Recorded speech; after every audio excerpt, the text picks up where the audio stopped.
Aquí comienza Misterioso Universo en la Red. Enigmas ocultos. Misterios del universo. Leyendas espeluznantes. ¿Te atreves a descubrirlo? Todo esto y mucho más en Misterioso Universo en la Red, presentado por Víctor Pérez. Encuéntralo cada semana en tu plataforma de podcast favorita. ¿Estás preparado? Bienvenidos, bienvenidas.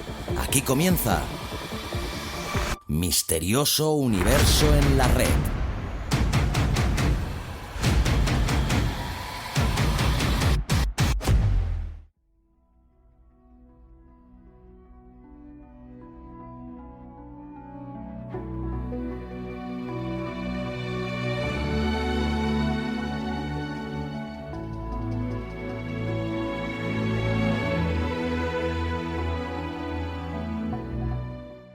Buenos días, buenas tardes o buenas noches.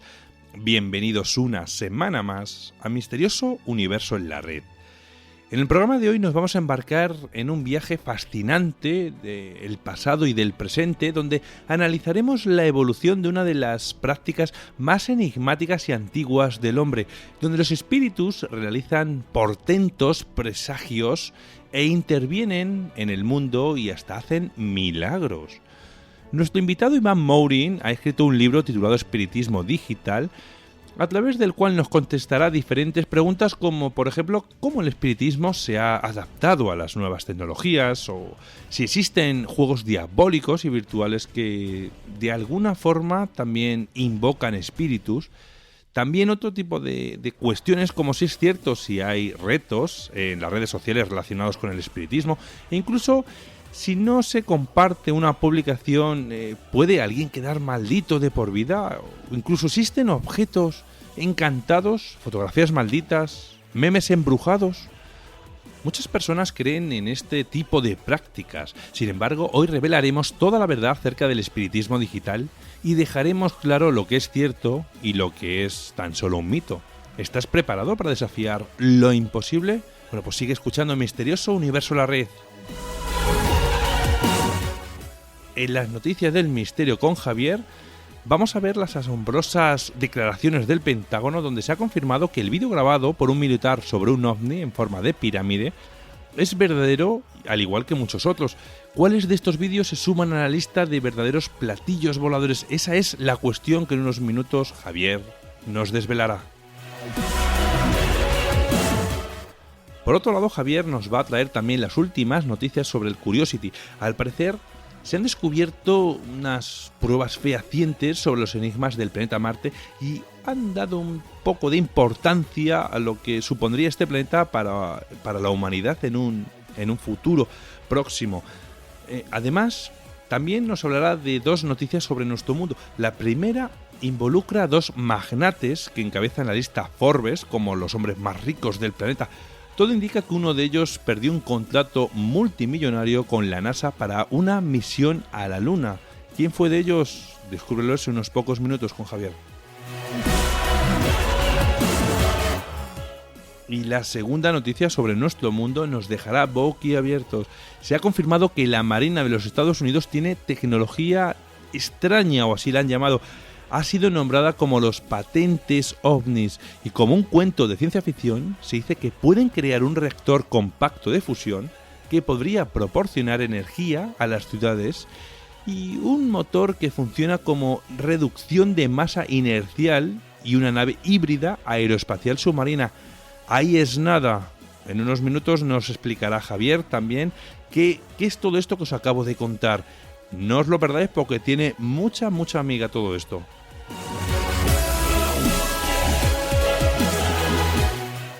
Y por último nos acompaña nuestra querida amiga Verónica Cano y criminóloga. En esta ocasión nos trae un caso bastante perturbador y difícil de digerir. La historia es sobre un asesino en serie llamado Ted Bundy, el cual golpeó, mutiló y sodomizó a más de 20 mujeres entre los 12 y los 26 años en los Estados Unidos. Ponte cómodo y súbele el volumen a tus auriculares. Empezamos a escudriñar nuestro mundo y todos los misterios del universo. Quédate, que aquí comienza esta gran aventura. Esto es Misterioso Universo en la Red.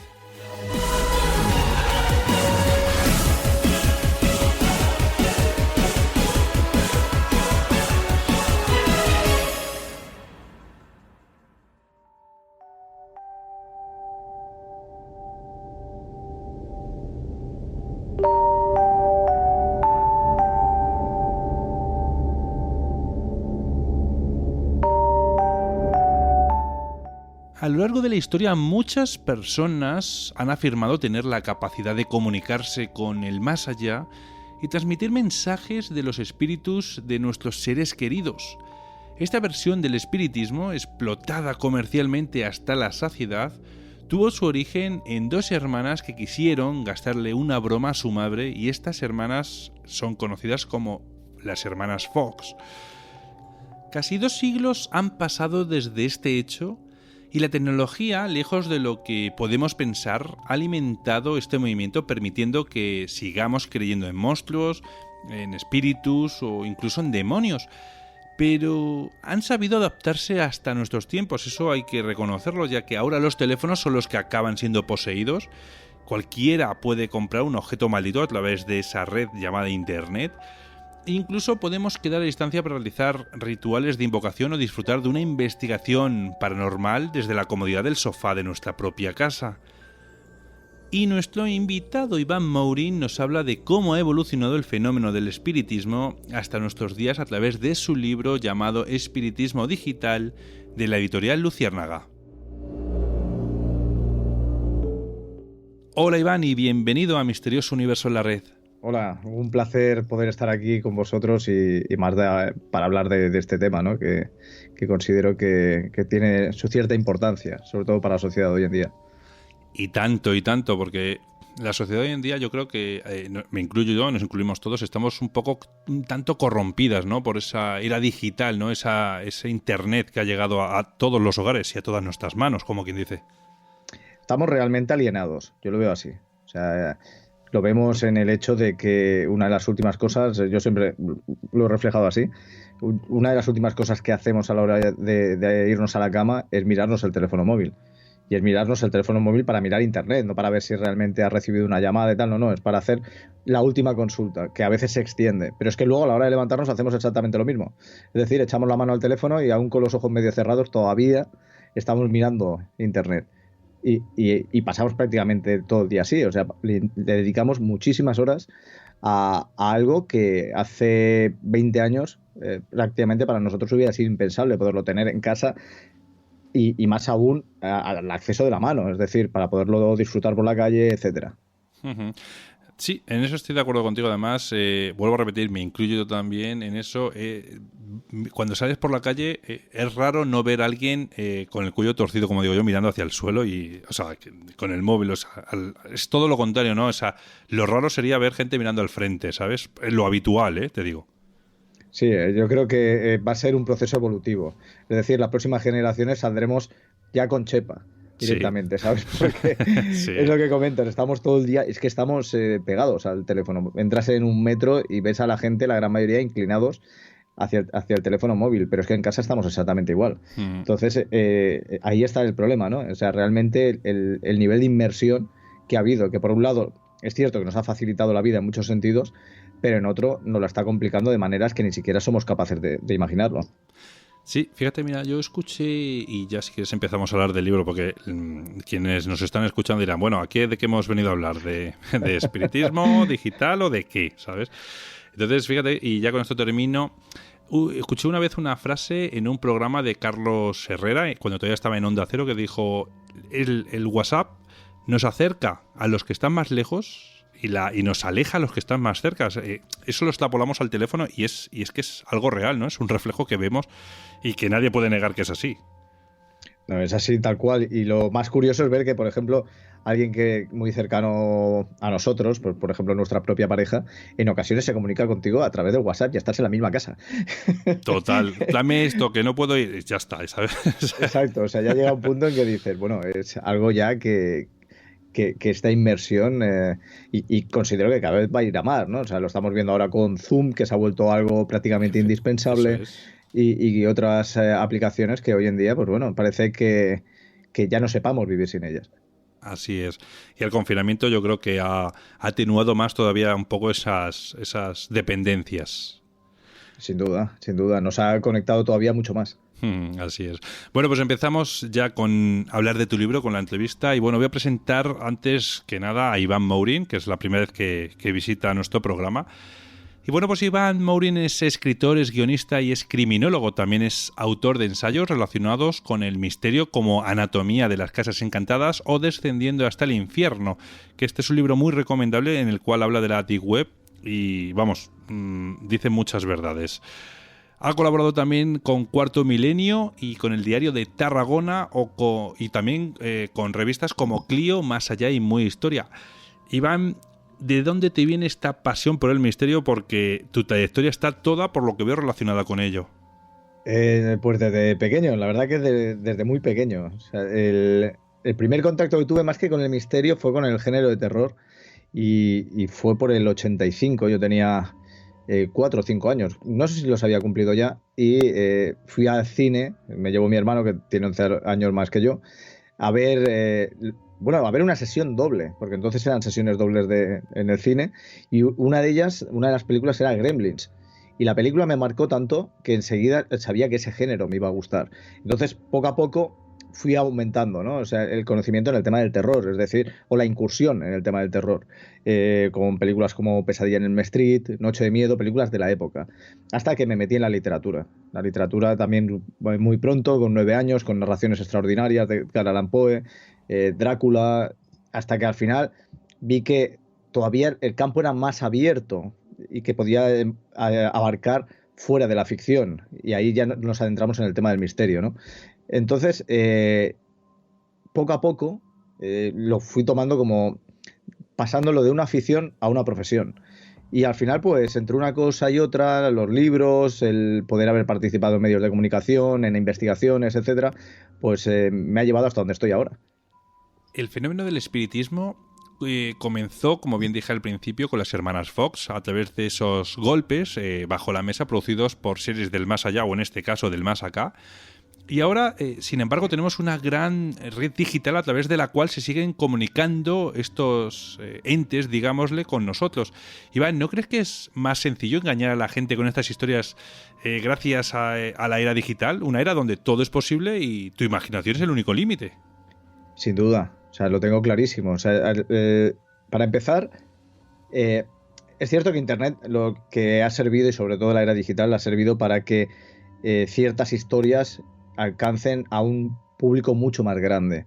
Antes pues estaba mucho más limitado, las historias iban llegando con cuentagotas, principalmente a la gente que podía interesarnos más, menos la historia. Y ahora, sin embargo, incluso a gente que no les interesaba para nada el mundo paranormal, las historias de miedo, etcétera, tienen un acceso facilísimo a este. Esa es una cosa. Pero luego es cierto que precisamente por lo que mencionábamos antes, ¿no? Esa llegada a Internet al formato casero de una manera tan bestia, junto con que vivimos en una sociedad que vivimos demasiado rápido, lo que ocurre es que hay un nivel de desinformación que es brutal. Con esto quiero decir que tú ves algo en Internet, lo ves que es atractivo y mucha gente ni siquiera indaga un poco para ver si la noticia es real, si lo que se está compartiendo es real, conocer su origen, sino simplemente ven un titular, una imagen, un vídeo que consideran, lo que digo, atractivo, aterrador, lo que sea, y lo comparten. Esto, ¿qué ocurre? Que cuanto más se comparte, suena más, se viraliza y por lo tanto es más posible que más gente se lo crea.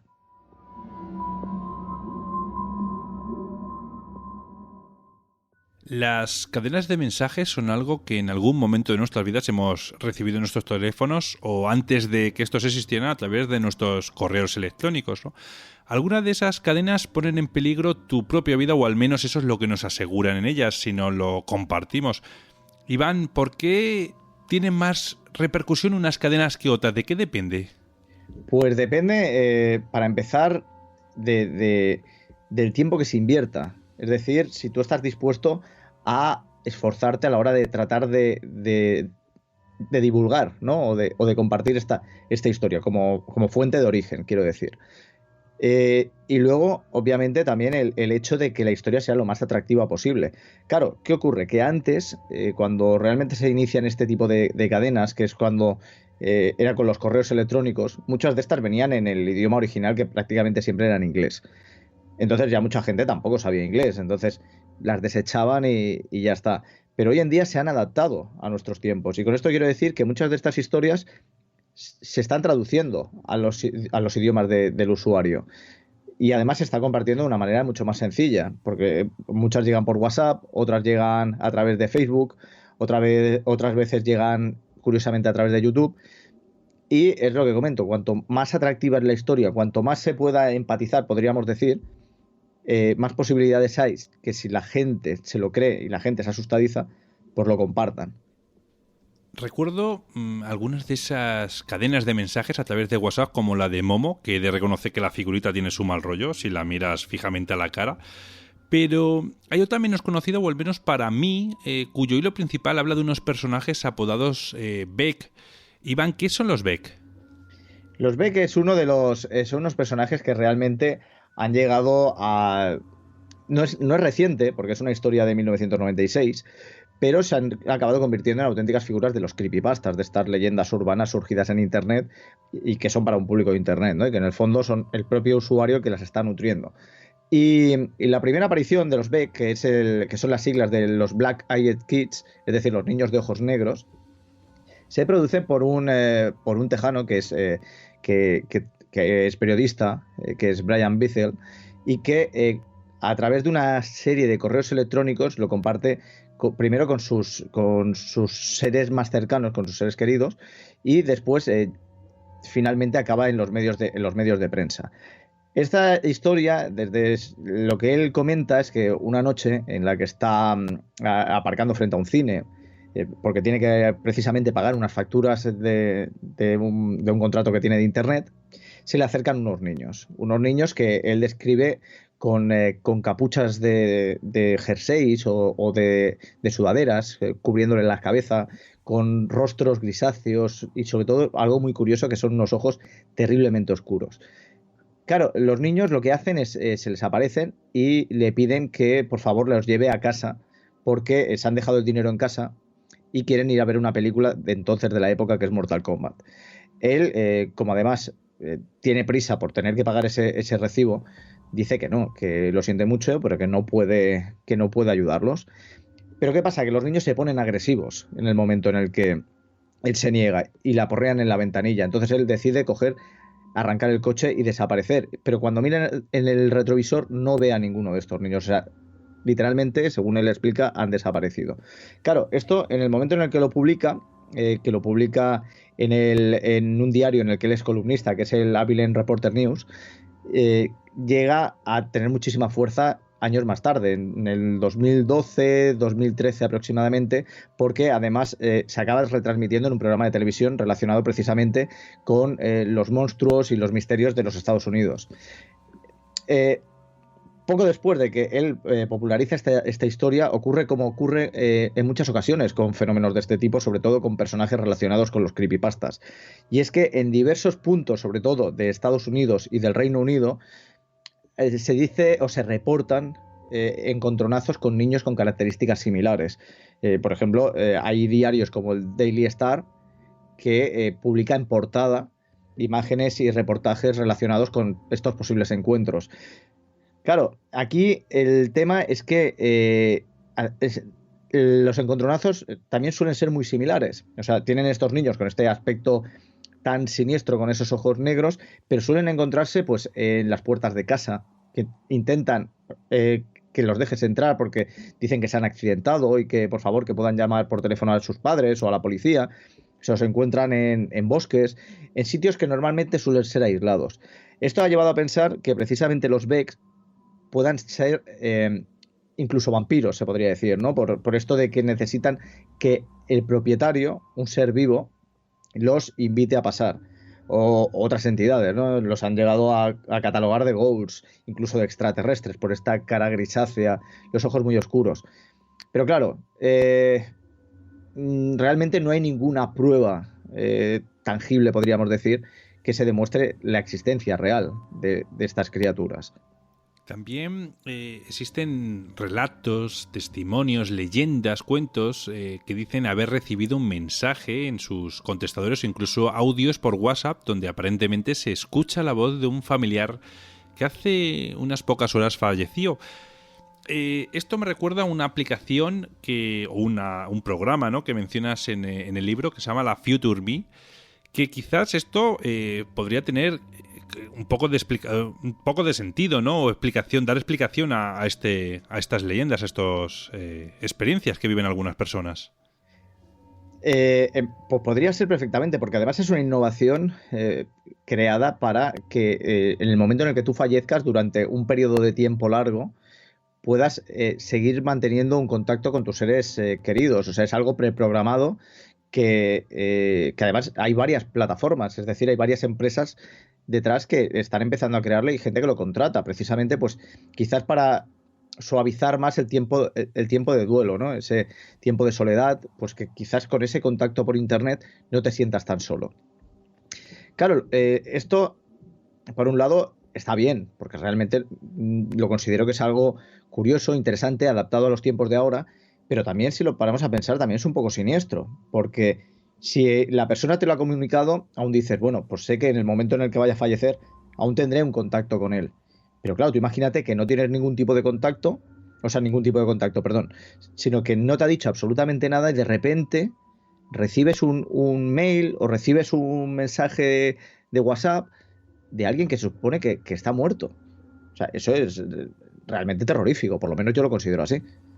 No, y tanto que lo es, porque al final, claro, por mucho que esté programado, no, o sea, ¿cómo afina a que justo unas horas después de esa persona fallecer, que no, en teoría ninguno sabemos cuándo vamos a fallecer, va y le llega ese mensaje a esa persona, a la persona que tiene que llegarle, y de la persona que acaba de fallecer, claro, o sea, son muchas coincidencias, ¿no? Son muchas coincidencias. Sí que es cierto que, a ver, cuando son programas como este Future Me o el If I Die, que es otro programa que funcionan principalmente a través de Facebook, aquí puedes darle una explicación, pero lo curioso es lo que tú mencionabas, ¿no? O sea, el hecho de que tú, por ejemplo, recibas un mensaje por WhatsApp, como hubo un caso que pude... Claro, me mostraron el audio, o sea, realmente te descoloca, ¿no? Y además ya no solamente el audio, sino la fecha en el momento y la hora en que se envió y el certificado de defunción de la persona. Claro, aquí es muy difícil dar una explicación, porque claro, estamos hablando de una persona que fallece en un accidente de tráfico y te envía un audio por WhatsApp diciendo que tranquilo, que va a estar bien. Claro, esto te descoloca realmente mucho. O sea, es lo mismo. Bueno, no es lo mismo. Yo lo considero que aún es peor que lo del mensaje prescrito. Es decir, lo mismo. O sea, es un mensaje que por una parte dices, si realmente existe el más allá, es un mensaje de paz, es algo tranquilizador. Saber que hay algo más y que vas a estar bien. Pero claro, al mismo tiempo también es inquietante. Porque yo creo que ya no solamente es el hecho de recibir el mensaje, sino todas las cosas que te tienen que pasar por la cabeza de cómo puede ser que hayas recibido eso, si realmente alguien ha tocado el teléfono y todas esas cosas. Eso es. Pero es que, mira, vamos a enredarlo todavía un poco más, Iván. Y hace ya unos años, es decir, podemos hablar, no sé, hace 15, 20 años, que había también testimonios de personas que recibían mensajes en su buzón de voz, ¿no? Ese que tenemos en nuestros teléfonos fijos. Ahí no existían todas estas aplicaciones. Exacto, es que el tema está en eso, ¿no? Que entonces era más difícil todavía de demostrar, porque tú podías recibir ese mensaje, pero a lo mejor no quedaba ningún registro fuera de lo que era la cinta, ¿no? La cinta de grabación, porque eran cintas de grabación. Entonces, ahí es cuando... Ahora es mucho más sencillo, o sea, tú recibes un mensaje de este tipo y en teoría te queda un registro de entrada, puedes acudir a la compañía telefónica y posiblemente con mucha más facilidad te pasará un registro, pero claro, entonces todo era muchísimo más complicado y hablamos de que también los dispositivos eran mucho más rudimentarios. Entonces, claro, sí que es cierto que te puedes encontrar con una broma, porque ocurre, ¿no? Siempre hay gente bromista, además gente con muy mal gusto. Pero claro, en otras ocasiones es muy difícil, ¿no? O sea, casos de lo mismo, de personas fallecidas, que a lo mejor han fallecido recientemente o hace tiempo que han fallecido y te dejan un mensaje. En ocasiones es un mensaje precisamente para dar cierta paz, para dar cierta tranquilidad, en otras ocasiones es para avisarte de algo y en otras ocasiones es totalmente ininteligible, o sea, no se entiende absolutamente nada. Y además es que encima coincide con que es la voz que queremos escuchar, ¿sabes? Además es eso, ¿no? Exacto, es lo que tú dices. O sea, sí que hay algún caso más puntual que quizás pues lo que decía antes, no es más desagradable, pero normalmente en estos casos, cuando son mensajes de este tipo y lo que digo, mensajes tranquilizadores, es lo que mencionas, suelen ser mensajes hechos por alguien al que le tienes un apego muy especial, alguien al que has querido muchísimo y que lamentablemente pues ha desaparecido.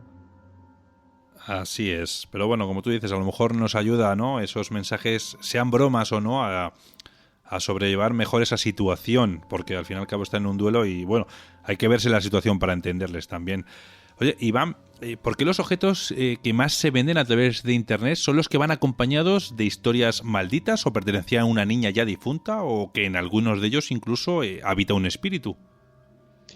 Pues la verdad es que yo considero que lo que son los objetos malditos siempre han tenido un cierto atractivo. ¿Por qué? Porque estamos hablando de que cuando se habla de objetos malditos, sí que es cierto que hay ese lado más relacionado, pues a lo mejor con el vudú, con objetos rituales, etcétera. Pero claro, cuando es un objeto cotidiano, como puede ser un espejo o puede ser un muñeco, a mí los muñecos, la verdad, las historias de muñecos malditos me gustan muchísimo, quizás también porque las veo más ligadas con el mundo del cine. Claro, eso resulta bastante atractivo y al mismo tiempo aterrador, porque claro, estamos hablando de objetos cotidianos, objetos que principalmente cualquiera podríamos tener en casa y que tú no los tienes esperando que puedan traer algo fuera de un defecto, por ejemplo, de fábrica, ¿no? Es decir, pues una maldición, que un objeto esté poseído, etcétera. Claro, con el hecho de que antes de la llegada de Internet obtener este tipo de objetos era bastante más difícil. O sea, no había un mercado muy amplio, no sabías realmente dónde se podían conseguir. A lo mejor sí que es cierto que podías comprar algo en una tienda de segunda mano o una tienda de antigüedades, pero ya era más difícil porque no te vas a encontrar un vendedor en una tienda de antigüedades que te vaya a decir, pues mira, esa muñeca de ahí está poseída por 3 espíritus. Eso no te lo vas a encontrar, más que nada porque le puede perjudicar el negocio. Pero sí que es cierto que con la llegada de Internet y con páginas de compra-venta, como ocurre con eBay, con Etsy, estos productos ganan una fama brutal, o sea, increíblemente brutal. Y claro, cuanta más demanda hay, también hay más oferta. Y entonces, claro, encontramos toda clase de objetos. O sea, podemos encontrar destornilladores, podemos encontrar muñecos. Bueno, el mercado de los muñecos malditos, muñecos poseídos, es enorme. Pero claro, enorme hasta el punto de que ya no te venden muñecos, sino que te venden extremidades de muñecos, cabezas de muñecos. Y realmente tienen un público. Y en ocasiones se venden a unos precios realmente desorbitados.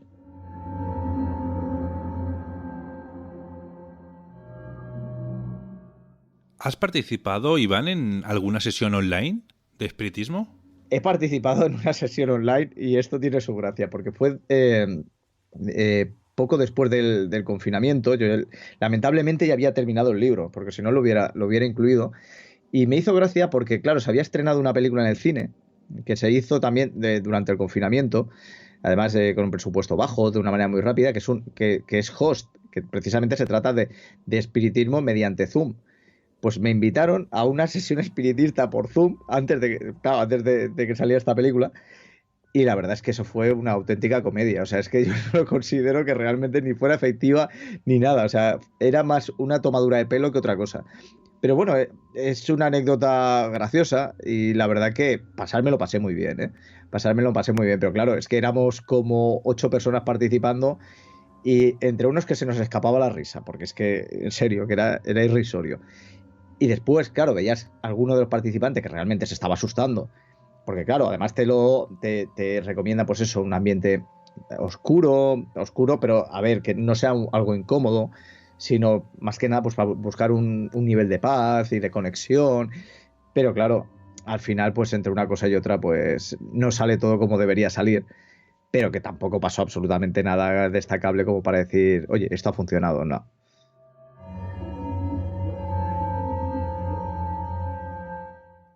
Alan Robert George Owen llevó a cabo una investigación de mente colectiva a través de la cual logró crear un espíritu en la mente de 8 personas. ¿Cómo logró tal hazaña, Iván?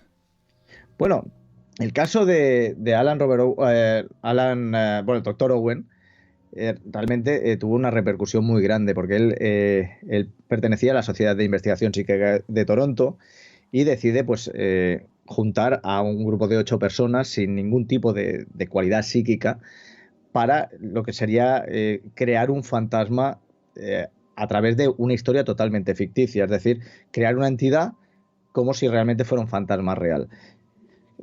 Claro, este caso además se hizo muy popular y hasta hay una película basada en este caso.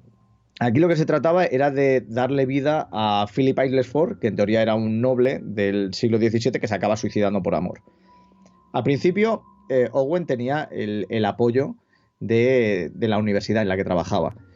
Finalmente pierde este apoyo y decide pues seguir adelante porque va obteniendo resultados. O sea, llega hasta un punto en que los participantes creen tanto en esa creación, en ese ente, que se vuelve tangible, podríamos decir, ¿no? O sea, hace presencia, mueve objetos, etcétera. Claro, esto realmente, según si nos basamos en ciertas filosofías, en ciertas creencias, como ocurriría en el budismo tibetano, en la religión Bon, estaríamos hablando de lo que sería un tulpa o, en este caso, un egregor. Es decir, ese ente creado precisamente por el consciente colectivo, es decir, por el pensamiento colectivo que se centra en esa entidad y que por lo tanto al final acabaría creando una figura y que luego además sería capaz de interactuar e incluso en ocasiones hasta de ser totalmente libre como para actuar independientemente. Iván, ¿qué hay de cierto en que ha ocurrido suicidios a través de unas cadenas también de retratos malditos y que casualmente la mayoría son siempre japoneses? Sí, esto hay un retrato muy conocido. Yo lo recibí cuando realmente solo tenía correo electrónico. O sea, lo recibí en uno y era un retrato de estilo digital de una chica que, bueno, decían que si tú la mirabas fijamente durante, creo que eran 5 minutos, una cosa así, eh, al final acababas enloqueciendo y te acababas suicidando. Sí que es cierto que en Japón, que precisamente tiene un índice de suicidio muy alto, precisamente también por las exigencias que tienen dentro de esta sociedad, sí que es cierto que hubo suicidios y que se encontraron en el ordenador de algunas de estas personas este retrato. Pero realmente el retrato no hay una maldición detrás, o sea, además es de un ilustrador y un director artístico, que es Robert Chan, y que alguien, simplemente porque lo encontró curioso, como ocurre en muchas cadenas o como ocurren en ciertas historias, cogió el retrato, se creó su propia historia de terror y la compartió por correo electrónico. También dentro de estas cadenas de que tienes que compartirlo porque si no, esta imagen te lo hará pasar realmente mal. Luego también con la era digital, bueno, han aparecido ciertos objetos como la Spirit Box o la Ouija, que hoy en día las tenemos virtual. ¿Qué fiabilidad pueden tener este tipo de aplicaciones o programas? La verdad es que el tema de las aplicaciones para teléfono móvil, la validez es prácticamente nula. O sea, están, primero porque los dispositivos, sobre todo los dispositivos móviles, el teléfono móvil, lo que hace es interferir mucho en las señales, ¿no? Es decir, en ocasiones, pues puede, más que funcionar, lo que te puede hacer es estropear lo que quieras captar. Sí que es cierto que, por ejemplo, en el caso de la Spirit Box, como en realidad lo que se trata es de una radio modificada para hacer este barrido de frecuencias AM para buscar precisamente ese ruido blanco para captar voces, no tiene una conexión, ¿no?, tan directa con lo que sería lo más digital. Pero en lo que son las aplicaciones, nos podemos encontrar radares, ouijas virtuales, incluso Charlie Charlie. Y la validez es cero, porque además es que normalmente están preprogramados. Es decir, tú haces una. Yo la tengo en el iPad, tengo una ouija de estas, pues mira, porque me hizo gracia y la probé precisamente también para el libro. Y normalmente en ocasiones te da respuestas bastante terroríficas, incluso a veces no te permite terminar la sesión, es decir, que tienes que insistirle mucho para que al final puedas desconectar. Pero claro, el problema es que es algo que está a la mano de cualquiera y sobre todo a la mano del público más joven, que es el público que más les acaba trayendo en el fondo este tipo de historias. Y más que nada también porque se está creando precisamente para ellos.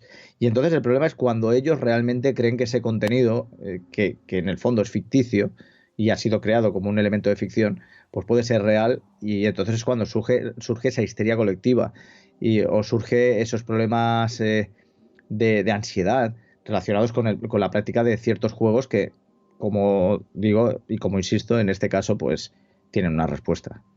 Iván, si le preguntamos a un niño por la Ouija, ¿qué nos va a responder?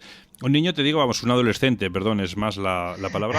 ¿Qué nos va a responder? No está pasado de moda, porque es que es algo que me gustó mucho en tu libro. Sí, eso fue mi sobrina, que le pregunté hace unos años, y le dije, oye, que ahora ya tiene 21 años. Pero cuando le pregunté, que además coincidía que era la época de Charlie Charlie, y le dije, oye, digo, la Ouija y tal, digo, ¿lo has practicado? Y me dice, no, dice, eso está pasado de moda. Digo, ¿cómo que está pasado de moda? Y dice, sí, eso ya no se lleva.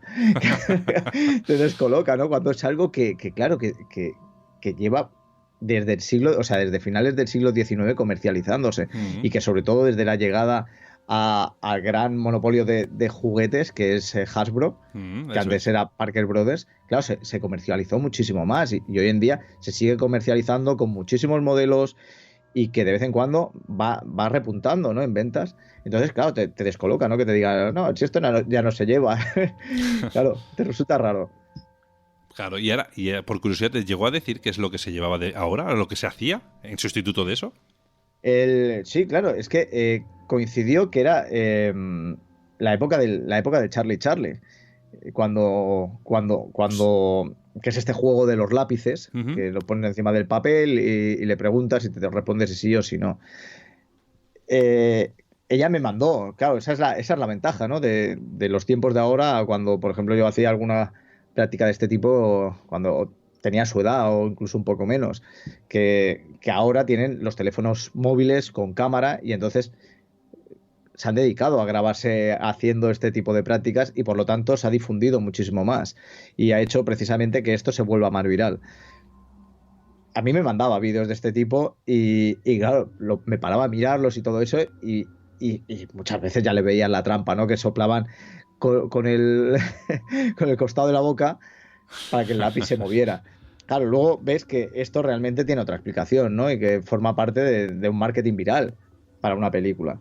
Pero claro, ¿cuántas historias no surgen precisamente con este tipo de juegos que a lo mejor han sido creados con otra finalidad totalmente diferente, porque ya sea marketing viral u otra cosa, pero realmente acaban funcionando dentro de ese imaginario colectivo, precisamente por la difusión y por esas historias que se van generando, muchas de ellas ficticias, obviamente, pero que aún así siguen siendo atractivas, que por ejemplo las encontramos en Reddit, sin ir más lejos, y que sobre todo funcionan también porque se narran como narradores en primera persona, como algo que le ha ocurrido a alguien que te lo está relatando, y que por lo tanto consigues empatizar más, ¿no? Y entonces también se consigue quizás que esa historia parezca mucho más real. Ya que has hablado de 4chan o de Reddit, me acuerdo ahora de unas historias que también hay de niños, ¿no?, de esos amigos imaginarios que allí cuelgan, que llega un momento en el que entrelazan tanto la historia que hasta el más ateo, el menos creyente, ¿no?, termina dudando de si es real o no es real esa historia.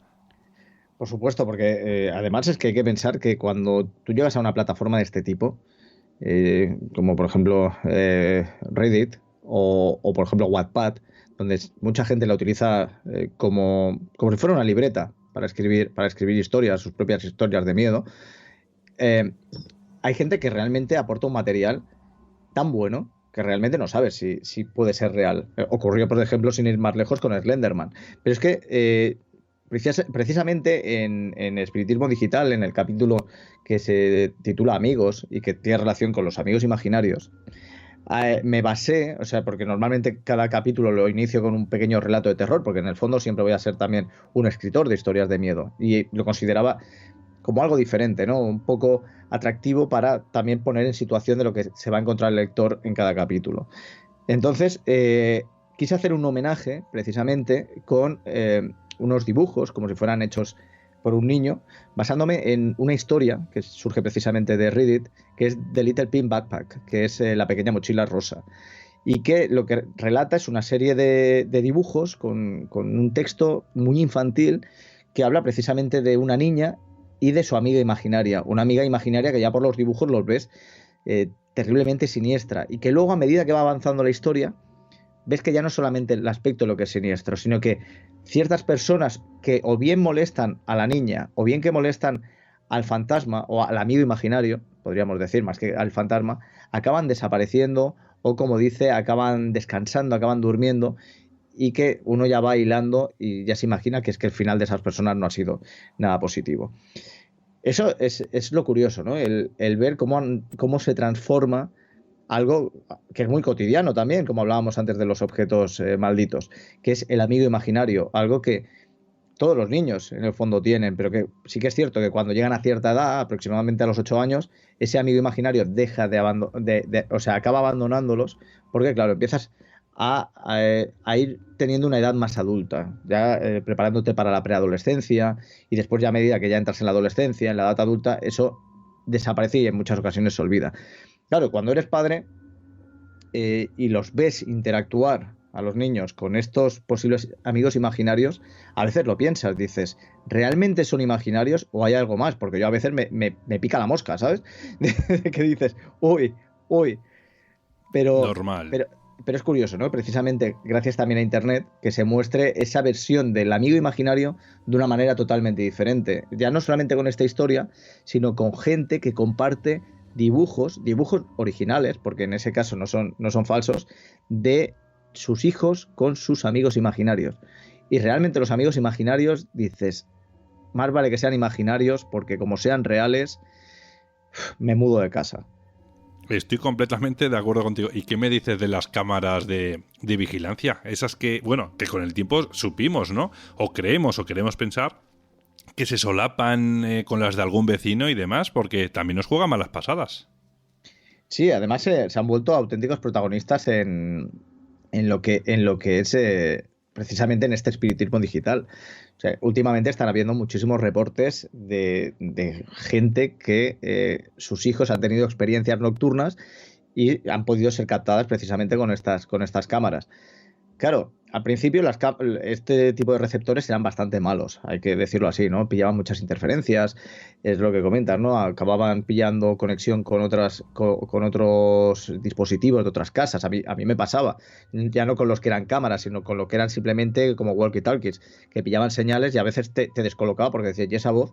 Y luego tenían una explicación. Pero sí que es cierto que hoy en día suelen tener una calidad bastante buena. Y claro, también tienen ese halo oscuro precisamente por esos tonos que tienen grisáceos, esos ojos brillantes de los niños. Pero, como digo, han cogido una relevancia increíble dentro del mundo de lo paranormal, y tenemos casos muy recientes que se están haciendo famosos porque precisamente los padres o los abuelos que viven estas experiencias lo están compartiendo en redes sociales como Facebook, o lo están subiendo a YouTube. Y lo que comentaba al principio, o sea, estas historias que son atractivas acaban viralizando y acaban llegando incluso a medios de comunicación muy grandes, que son los que se encargan todavía de difundir más estas historias.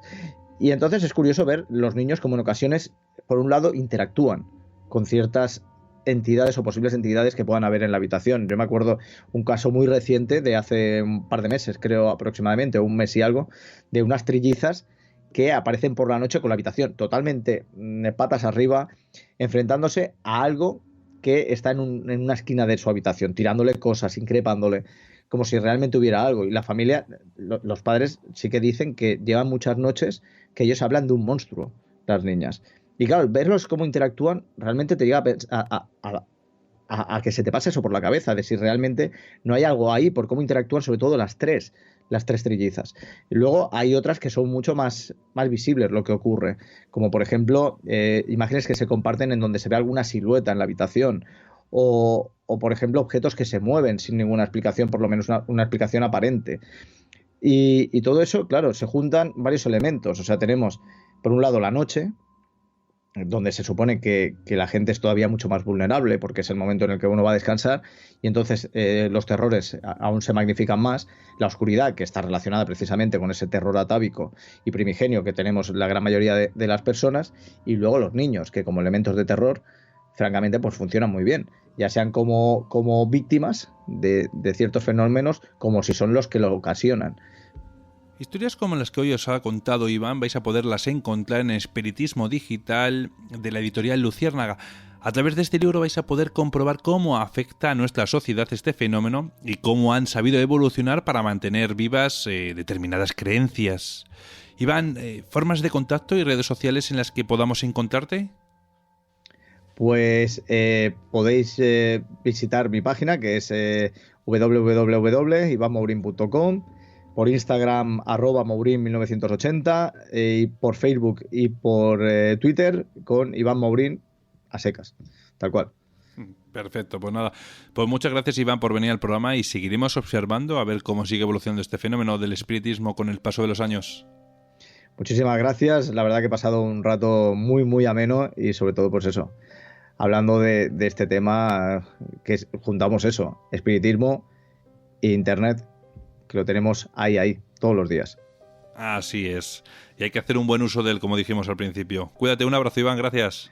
Igualmente, muchas gracias, un abrazo.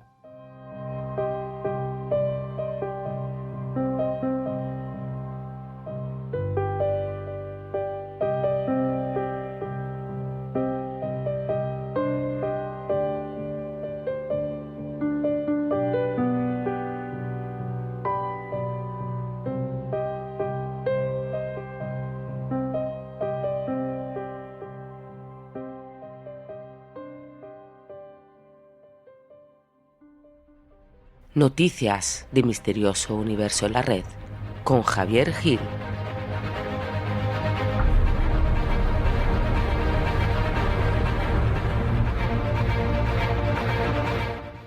Y llegó el momento de las noticias del misterio con Javier, como bien nos anunció Valeria. Y bueno, pues las noticias de hoy son bastante interesantes para no variar. Y bueno, pues vamos a ver cuáles son esas que nos va a contar hoy Javier. Muy buenas, Javier, ¿qué tal? ¿Cómo estás? Hola, muy buenas, Víctor, ¿qué tal? Pues muy bien, aquí esperando otra semana más esas noticias que nos traes y bueno, pues aquí estamos a la espera. Cuéntanos, Javier, ¿de qué nos vas a hablar hoy? Sí, mira, vamos a hablar de la confirmación de Estados Unidos a otro extraño vídeo de ovnis que ha aparecido hace pocas semanas y que pues han salido todas las fuentes del gobierno a decir que sí, que no saben qué son, que han encontrado en ese vídeo. También vamos a hablar de que a lo largo de estas semanas, como de vez en cuando traigo las cosas nuevas que nos va enseñando el Curiosity, pues vamos a pegar un repasito sobre qué es lo último que ha estado estudiando y que ha descubierto, que tiene mucho que ver con por qué el planeta Marte ahora está tan desierto, ¿no? Y tan frío y tan vacío, y por qué ese cambio drástico que se suponía que tenía anteriormente. Luego vamos a volver a hablar de nuestro amigo Elon Musk y de que esta vez ha tenido ahí una puja con Jeff Bezos, ¿no? Por decir puja, por llamarlo de alguna forma, para ver quién se quedaba con esa próxima carrera espacial, ¿no? Y ya lo habrá leído mucha gente, imagino que tú también lo sabrás, Víctor, ha sido Elon Musk el ganador de esa pequeña partida que tenían entre los dos. Y por último te voy a volver a mencionar ese portal que hemos mencionado aquí varias veces y del cual leo muchas veces informes OVNI y esos archivos que va desclasificando la Marina, el Estados Unidos y el gobierno y todo eso, que es de Warzone. Y esta vez se han sacado de la manga unas cuantas patentes bastante extrañas que tiene la Marina, o que por lo menos alguna de ellas parece ser que ya está funcionando, pero que son de hace nada. Hablamos de proyectos de 2018, incluso algunos de 2019, y que la verdad es que son algunos de ellos un poco, sobre todo, increíbles. Muy bien, bueno, pues Luego después nos hablarás más de estas patentes y comenzamos, si te parece, por esa confirmación por parte de los Estados Unidos de otro de los curiosos, ¿no?, vídeos ovnis que nos están publicando últimamente y, como hemos dicho en otros programas, nos ponen la miel en los labios y al final realmente no nos dicen nada. Cuéntanos, Javier, ¿qué has sacado de esta noticia? Pues sí, mira, esta vez ha sido el propio gobierno de Estados Unidos, a través del Pentágono, ¿no?, el que ha admitido que un destructor de la Armada de Estados Unidos captó varias imágenes inquietantes, ¿no?, de visión nocturna de unos extraños objetos parpadeantes que podrían ser, obviamente, pues clasificados, ¿no?, como ovnis, ¿no? Por lo menos esto es lo que contó en una entrevista a un medio la portavoz del Departamento de Defensa estadounidense, que es Sue Gok, y ella misma nos confirmaba, ¿no?, que las fotos y los vídeos a los que se hacía referencia, ¿no?, en ese portal fueron tomados por personal de la Marina, y que el grupo de trabajo de fenómenos aéreos no identificados ha incluido, ¿no?, estos incidentes en sus próximos exámenes, ¿no?, a llevar a cabo para poder intentar, digamos, desvelar de qué se trata, ¿no?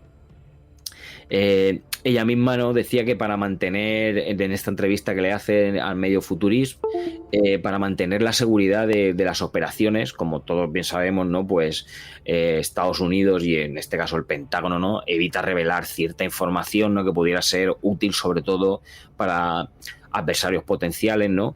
Y así que el Departamento de Defensa pues intenta no discutir, llamémoslo así, públicamente, ¿no?, los detalles de las observaciones o los exámenes de estas incursiones, ¿no?, que fueron halladas, ¿no?, en su campo, en sus propios campos de entrenamiento, ¿no?, o algunas en espacio aéreo resignado, incluyendo también aquellas incursiones, ¿no?, que ellos ya califican como fenómenos aéreos no identificados, ¿no? Según, además, esto ya lo hemos hablado alguna vez, Víctor, ¿no?, que ya salió un report, ¿no?, en el New York Times, ¿no?, que ya venimos desde la pandemia arrastrando ese aumento, ¿no?, de casos que se ha producido de informes OVNI, ¿no? Y este último episodio en concreto salió a la luz a raíz de unas imágenes que de hecho fueron compartidas en una cuenta de Instagram por un cineasta norteamericano que es Jeremy Corbell, ¿no? En ellas se podía ver unos objetos, en concreto uno que era el que más claro se ve, que aparentemente tiene forma de pirámide, ¿no?, digamos una forma piramidal, y una especie de drones alrededor, podríamos llamarlo, y digo drones sin que lo sean, ¿no?, digamos que es lo que podría asemejarse, ¿no?, a simple vista, y que pasan por encima de 4 destructores estadounidenses en California. Y obviamente pues esto lo que hizo fue volver a reavivar ese misterio, ¿no?, de que te llevamos arrastrando ya te digo, desde que empezó la pandemia con todas estas visiones de ovnis. Además, está confirmado que las capturas de esas fotografías fueron realizadas con cámaras de, como ya te he comentado, de observación nocturna, y que fueron durante unas maniobras de 2 destructores, del USS Russell y del USS Kid Navy. Según nos comentaba Corbell en esa cita de Instagram, ¿no?, que decía el mismo, realmente no sé si este cineasta tiene idea o tiene algún conocimiento, ¿no?, para afirmar, como decía en la cita, ya te digo, que esto no era algo que fuera militar extranjero, ¿no?, porque se comportaban de una manera un poco extraña, ¿no?, y tenían una cierta forma no aerodinámica, e incluso él aseguraba, este cineasta, que eran pirámides voladoras, pero que bueno, que ya te digo, yo no sé hasta qué punto Jeremy Corbell tiene ciertos conocimientos, ¿no?, para llegar a ese punto, ¿no? Pero ya dejando esto aparte, ¿no?, digamos que todo apunta, ¿no?, a que este grupo que te he comentado, que se dedica a estudiar fenómenos aéreos no identificados, ¿no?, pues está reuniendo ciertas muestras para un informe que va a tener que entregar al Congreso en el próximo mes de junio, ¿no? Esta confirmación llega varios días después de que el jefe de operaciones navales de la Armada de Estados Unidos, que es Michael Gilday, confesara en una rueda de prensa que desconocía el origen de estos misteriosos objetos que sobrevolaban los destructores. Así que nada, vamos a mantenernos a la espera a ver si conseguimos leer algo o se filtra algo de ese próximo informe que tienen que entregar.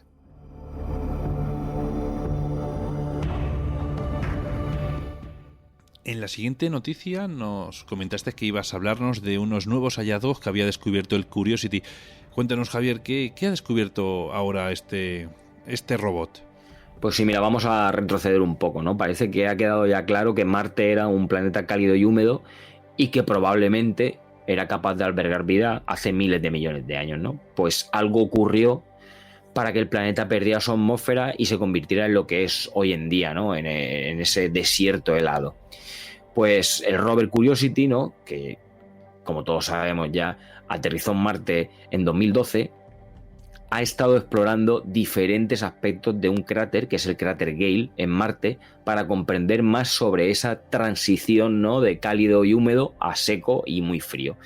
En el último estudio, ¿no? recopilado a partir de datos de, digamos, de uno de los instrumentos que tiene, sugiere que Marte en realidad lo que hizo fue una transición entre épocas más húmedas y más secas hasta llegar a perder completamente esa agua superficial entre hace alrededor de unos 3.000 millones de años.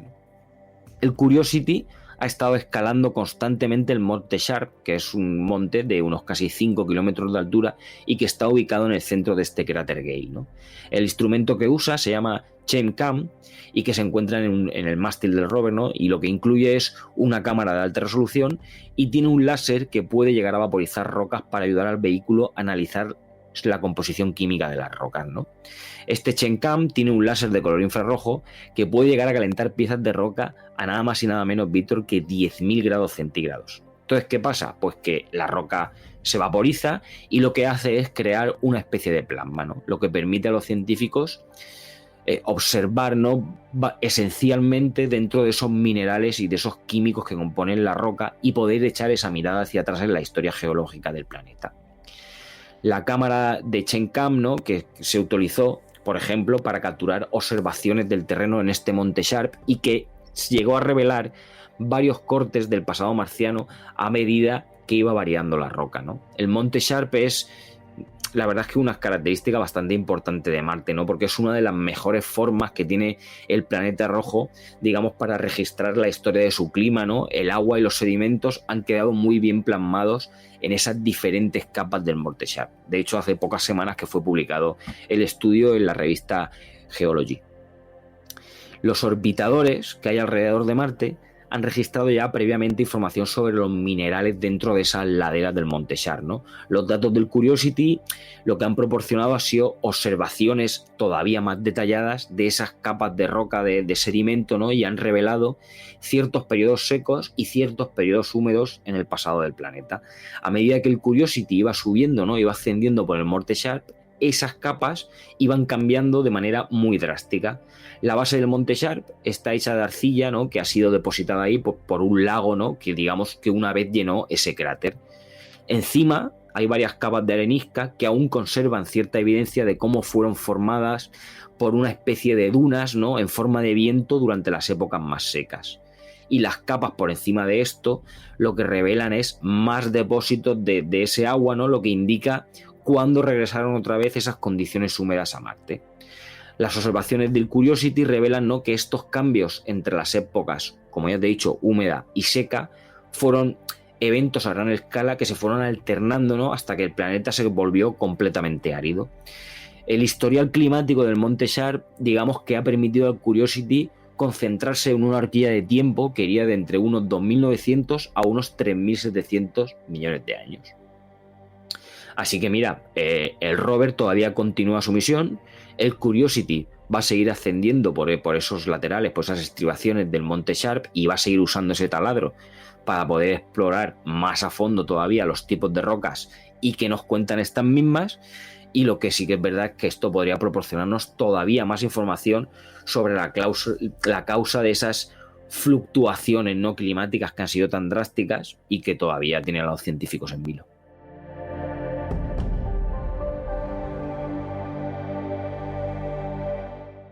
En esta tercera noticia nos ibas a hablar sobre una pelea entre dos de los grandes, ¿no? Una pelea metafórica, donde en esta pelea ha ganado Elon Musk a Jeff Bezos, el dueño de Amazon.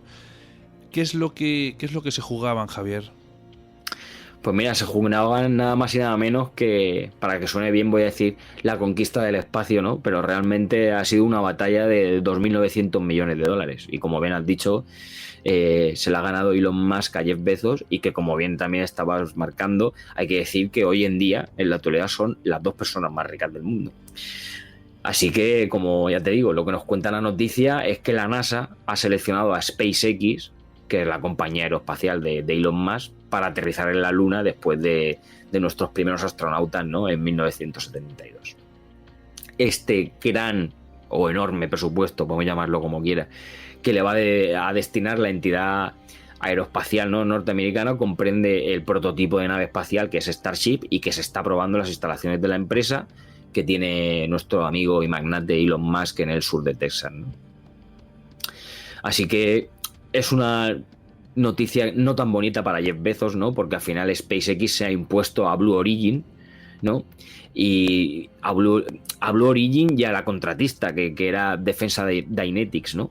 Para ser el único proveedor del sistema, pese a que hay que decir que esto me resulta un poco raro, Víctor, porque normalmente la NASA elige a varias empresas, ¿no?, en caso de que alguna de ellas falle, y en este caso no ha sido así. O sea, solamente, no sé si porque el montante de dinero es desorbitado y la NASA no está para pagar más de 5.000 millones de dólares entre los dos. Normalmente sí que tengo entendido que cuando hace todo este tipo de concursos suele elegir a 2 o 3 empresas por si alguna de ellas falla, pero en este caso se ha quedado con SpaceX, y de Blue Origin y de Jeff Bezos no sabemos nada más.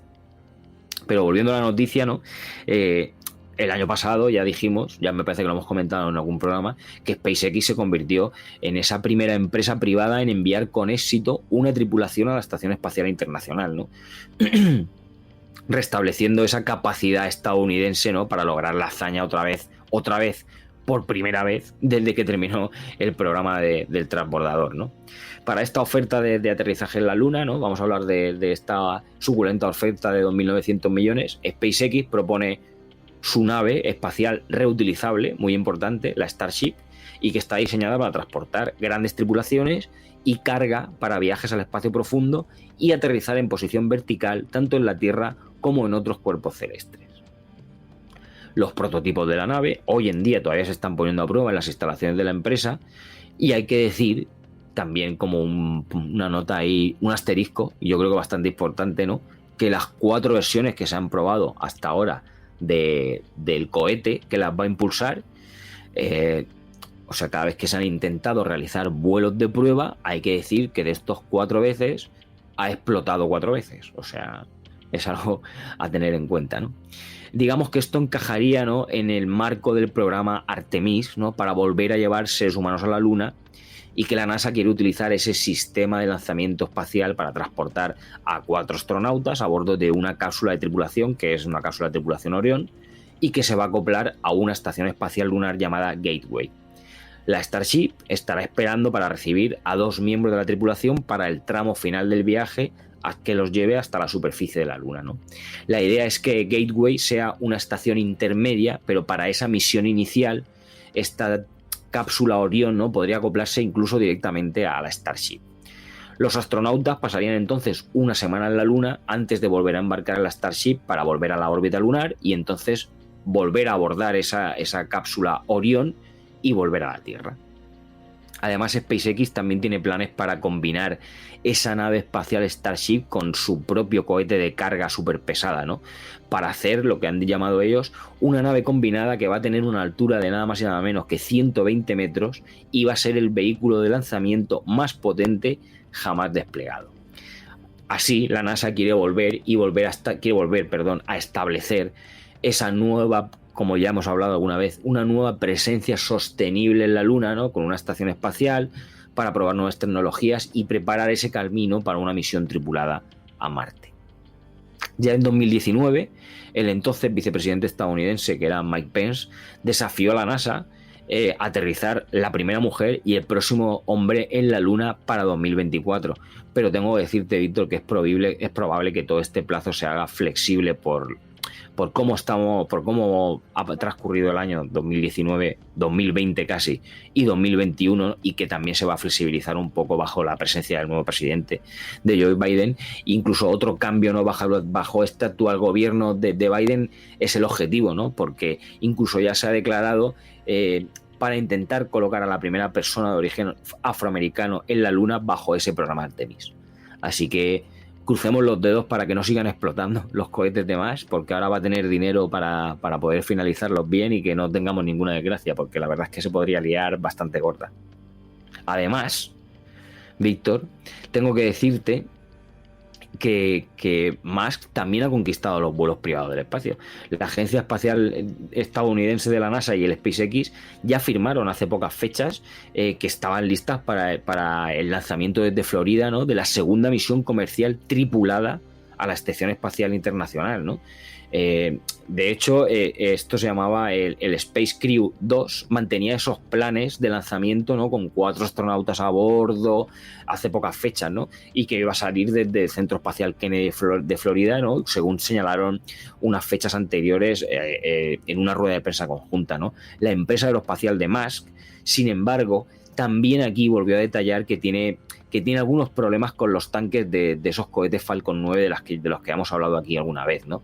Porque ahora mismo esos tanques, como ya hemos comentado, se están cargando con oxígeno líquido, ¿no? Y lo que pasa es que los están cargando con una mayor capacidad y tienen algunos problemas y están intentando trabajar en adaptar esa carga. Además, SpaceX precisó que aunque se trata de una pequeña diferencia, o yo lo he llamado así, están intentando investigar ese desajuste y consultándolo con la NASA.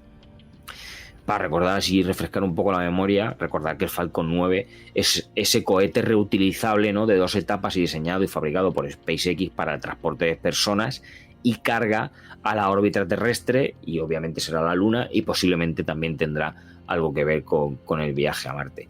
De hecho, ese va a ser el primer cohete reutilizable de la historia, ¿no?, de la clase orbital, ¿no?, lo que permite a SpaceX volver a utilizar varias partes del cohete. De hecho, las partes más caras son las que se van a reutilizar, y esto lo que hace es reducir el coste, sobre todo, del acceso al espacio. Esta misión es la segunda comercial, ¿no?, la cual va a relevar a la Crew 1 de SpaceX, que ya partió de la base de Cabo Cañaveral en noviembre del año pasado, y además la primera en la que van a participar 2 astronautas de agencias espaciales socias de la NASA distintas. Así que SpaceX nos tiene en el borde del abismo, ¿no?, porque todo se va a basar en él. Así que yo de verdad espero que no ocurra ningún contratiempo más, que todo salga bien y que no tengamos que lamentar ese extraño cambio de dirección de la NASA de contratar siempre varias empresas por si algo sale mal, y en este caso jugárselo todo a una cara de la moneda. Veremos a ver.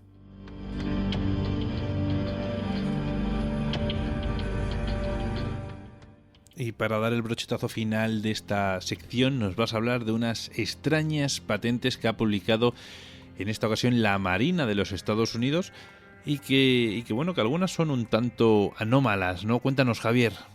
Pues sí, mira, bien, como bien has dicho, recientemente, ¿no?, ha surgido esa noticia de que la Marina de Estados Unidos es dueña de patentes de tecnología, digamos. Sí, está bien traído lo de extraña, y yo añadiría, poco conocida, ¿no? Parece ser que en una de las patentes presentadas se informa de que se está trabajando en un reactor compacto de fusión que podría proporcionar, por ejemplo, energía a las ciudades, un motor que funciona usando reducción de masa inercial, que no tenemos ni idea de lo que es, Víctor, ni tú ni yo, seguro, y una nave híbrida aeroespacial submarina, ¿no? Estas patentes, que para los de la Marina son conocidas como patentes ovnis, corresponderían a prototipos de algunas de las tecnologías que ya tiene la que tiene puestos sus ojos la Marina, ¿no? Como ya te he comentado al principio en el enunciado, ¿no?, ese portal del que se extrae bastante información y bastante fiable, que es The Warzone, ya señalaba que la Marina se encuentra en fase de prueba de algunos de estos inventos. La mayoría de estas patentes de la Marina han sido desarrolladas por un doctor, que es el doctor Salvatore Cesar Pais. La persona que está detrás de estas patentes, ¿no? El doctor César Pais, quien ha trabajado en varios departamentos de la Marina, ¿no? Incluida la División Naval Aérea, ciertos programas de sistema estratégico y un largo etcétera, porque la verdad es que te pones a ver el currículum y es bastante largo, es el que está detrás de todo esto, ¿no? El objetivo de todos estos programas sería proporcionar soluciones estratégicas creíbles y asequibles. El doctor Pais es responsable de desarrollar la tecnología detrás de los misiles, por ejemplo, de los misiles nucleares de clase Trident que son lanzados desde los submarinos. Además, también ideó una tecnología que puede, y voy a entrecomillar mucho, ¿no?, diseñar la realidad, porque es lo que ponen nuestros amigos de Warzone. Una nave ultra rápida, un reactor de fusión, entre otros muchos inventos. Aunque la mayoría, sí que hay que decir, Víctor, que la mayoría de estas tecnologías son teorías, es todo teórico, sí que es verdad que tienen sus bases, sobre todo para intentar transformar los sectores energéticos, el sector espacial y el sector militar. Específicamente, las patentes de la Marina, ¿no?, incluyen generadores de ondas gravitacionales, reactores de fusión compactos y, como ya te he dicho, naves aeroespaciales submarinas híbridas con un revolucionario sistema de propulsión. Las patentes tienen como base algo que el mismo doctor denomina el efecto Pais, o sea, se denomina como él mismo, ¿no? Todas las patentes tienen como base algo que digamos, el doctor ha llamado efecto Pais. ¿Y en qué consiste esto, no? Esto consiste, según nos dice el doctor, en utilizar el movimiento controlado de la materia cargada eléctricamente a través de vibración acelerada o giro acelerado sometido a transitorios de aceleración suaves pero rápidos para generar campos electromagnéticos de energía extremadamente alta o de alta intensidad. He citado textualmente lo que ha filtrado el portal. ¿Qué quiere decir esto? Pues mira, digamos que esto sería que se podrían utilizar campos electromagnéticos si estuvieran bien hilados entre ellos, ¿no?, para, digamos, contener una reacción de fusión. Esa reacción de fusión de plasma que afirma haber inventado el doctor Pais y que, según nos dicen, revolucionaría el consumo de energía, ¿no? Los expertos dicen que un reactor de fusión que realmente funcionara de verdad hoy en día conduciría a una energía muy barata. Entre otras de las patentes del doctor Pais se encuentran los diseños, que hay que decir que, según la documentación, ya fueron aprobados en 2018 para esa nave aeroespacial submarina, ¿no?, que sería muy rápida y muy fácil de manejar, y que además este vehículo, que tendría forma de cono, podría volar potencialmente igual de bien en cualquier lugar, ¿no? Y cuando digo en cualquier lugar, sería en el aire, en el agua o en el espacio, sin dejar siquiera ninguna marca de calor. Este efecto se podría lograr, por lo que nos dicen en los informes, creando un vacío cuántico alrededor de la nave con un campo de energía polarizado muy denso.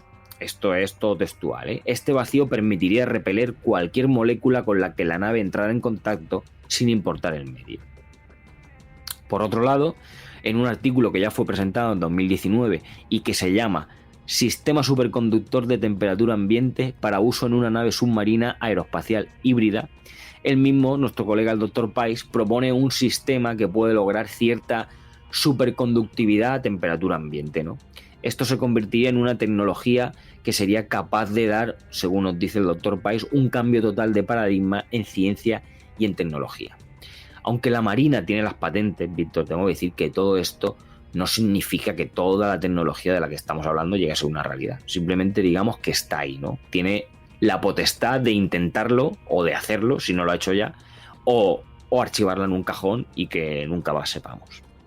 Otro de los inventos que tiene el Dr. Pais y que me ha llamado mucho la atención es un generador de campo electromagnético que, según nos dice el propio Dr. Pais en las entrevistas, es que podría generar un escudo defensivo impenetrable para el mar y la tierra, así como activos militares y civiles basados en el espacio. Este escudo, si lo pensamos bien, podría proteger de amenazas como, obviamente, misiles balísticos, ¿no?, misiles de crucero, ¿no?, que esos misiles de crucero que son tan problemáticos que evaden los radares, o incluso, según nos dice el Dr. Pais, eyecciones de masa coronal, satélites militares e incluso de asteroides. Sin embargo, voy a decir, Víctor, esto no significa que todas las patentes lleguen a ser una realidad, ¿no? Y como no podía ser de otra forma con estas cosas que la verdad es que si lo piensas bien es para tirarte de los pelos de la cabeza, ¿no? Pues todas estas investigaciones ya tienen algunos detractores y no creyentes, ¿no? Sobre todo otros científicos, ¿no? Que piensan, yo creo que con los pies en el suelo, ¿no? Que la cantidad de energía requerida para poder hacer todos estos campos electromagnéticos y todos estos espacios de vacío que describe el Dr. Pais y todas sus ideas, ¿no? Electromagnéticas, estarían mucho más allá del alcance de la tecnología que conocemos hoy en día y digamos que actualmente serían casi imposibles. Pero los investigadores de este portal de Warzone han encontrado comentarios de funcionarios de la Marina que indican que los inventos se están analizando con la suficiente seriedad, ¿no? Y que se están realizando algunas pruebas. Así que me remito a nuestros colegas de The Warzone, de los cuales ya hemos sacado bastante información, a que me sigan sorprendiendo y a ver qué más sabemos de todos estos inventos. Javier, una cosilla, ¿este portal suele ser fiable? ¿Las noticias que publican son... con el tiempo se demuestra que son las que son, o sea, son reales? Pues mira, Víctor, voy a hablarte de nuestra propia experiencia de cosas para el programa, ¿vale? Yo he sacado información de este portal y he leído documentos de este portal para 2 noticias que hemos traído a lo largo de que estoy colaborando aquí al programa. Y una fueron algunos expedientes de casos de comandantes de la Marina que luego se demostró que eran así, porque luego al final acabó saliendo gente con altos rangos de la Marina de Estados Unidos diciendo que había sido así cuando se filtraron varios secretos OVNI. Y la segunda que he sacado de aquí ha sido cuando hubo una gran desclasificación de la Marina y aquí estaban todos al completo. Es más, están tantos al completo que había más de 2.000 o de 3.000 informes desclasificados en inglés, obviamente, como no, pero aquí están para que tú te los puedas descargar, los puedas traducir, les puedas echar un vistazo. Así es que por la experiencia personal suelen acertar bastante. No sé si a lo largo de la historia del portal nuestros amigos de The Warzone han cometido algún gambazo, que imagino que sí, porque al final no dejan de ser permeables como nosotros y se pueden equivocar, pero en principio tiene un alto grado de fiabilidad por mi parte, sí. Uh-huh. Bueno, pues oye, quién sabe, a lo mejor esos patentes, ¿no?, que comentas que, bueno, que de momento no son reales y todavía están a tiempo, ¿no?, de que falta tiempo para que se puedan convertir en una realidad, quizás no esté tan lejos, quién sabe, Javier. Lo mismo, bueno, pues igual que ahora nos van dando esto a cuentagotas, oye, a lo mejor esos escudos, ¿no?, que hablan ya existen, ¿no?, y para nosotros es desconocido. Es que ¿sabes qué pasa, Javier? Que como la tecnología militar avanza tanto y es tan desconocida para el civil, como quien dice, ¿no?, que es que nos pueden sorprender en cualquier momento con cualquier cosa, ¿no? Como por ejemplo, esos motores, ¿no?, que he visto últimamente que están sacando para poder viajar a través del espacio a una velocidad muchísimo más rápida de la que estamos acostumbrados a viajar, con ese simple, ¿no?, cohete que funciona a través de la combustión, ¿no? O sea, fíjate lo que se supone que está inventado, ¿no?, pero que tampoco sabemos realmente hasta dónde. Claro, estoy seguro de que aunque no sea en realidad, estoy convencido de que sobre la mesa tienen algunos estudios y tienen algunos proyectos y algunas patentes altamente extrañas de las que ellos están haciendo pruebas y que no nos vamos a enterar. Así que sí me cuadra, además que siempre lo que hablamos siempre cuando hablamos de todos estos organismos, ¿no?, de la Marina, de la NASA, de todo este tipo de cosas, que siempre la tecnología siempre va 5 pasos por delante de lo que nosotros nos enteramos, y ellos siempre están investigando y siempre son punteros en cosas que nosotros no alcanzamos a ver, pero que ellos ya tienen muy presente, con lo cual no sé si todo 100% lo que sale en este informe, pero estoy seguro de que si no lo tienen algo parecido o no, como ya tú mismo bien has dicho, ya te he comentado en la noticia, no es que lo vayan a hacer, pero ya se lo han planteado, seguro. O sea, estoy convencido de que se han planteado esto y muchísimas cosas más, que si no salen no nos enteraremos nunca, y si salen, pues con los años se descubrirá que ya lo tenían pensado hace mucho tiempo. Pues quién sabe, Javier, quizás cualquier día de estos nos sorprendan con cualquier tecnología que llevan usando desde hace 50 años y para nosotros es algo totalmente innovador, ¿no? Pero bueno, en fin. Pues nada, Javier, noticias muy interesantes como siempre, y nada, oye, nos vemos en el próximo programa con nuevas noticias y mucha variedad del misterio, Javier. Claro que sí, Víctor, aquí estaré. Un saludo muy fuerte para ti y para todos los oyentes. Un abrazo, cuídate.